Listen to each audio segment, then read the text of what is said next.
cleaned up the raw water strainers. These are bronze bodied, so I've polished them up and put a bit of varnish on to stop them going green again.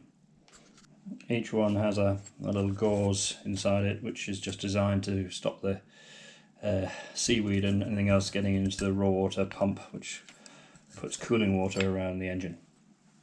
But this is what was giving me concern. This is an original bronze Seacock ball valve, and as you can see, the valve inside the ball is partly closed, and when you turn the handle, nothing happens. So it's failed in the axle here, and it's giving only a limited water flow through to the engine. If it had failed in the closed position, it would be really stuffed, because we would have had no ability to run the engine at all. So we cut the bottom off and got a new valve and a new skin fitting to fit.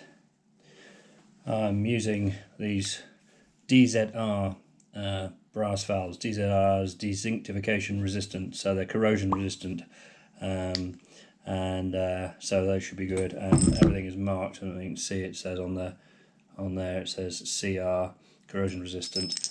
Normal brass isn't good in seawater.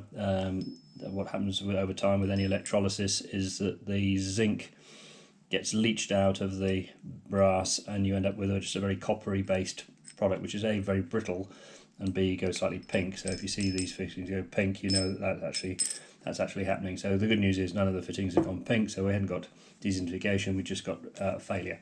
So the plan now is to put all this together with some Loctite thread locker.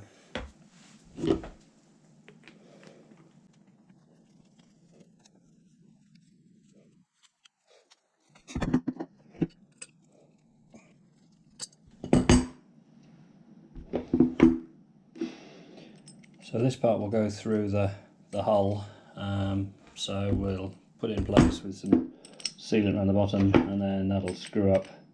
First of all, we'll screw it up through the hull nice and tight with some thread locker, and then we can then tighten this nut down onto the hull so it's in the right orientation on the boat.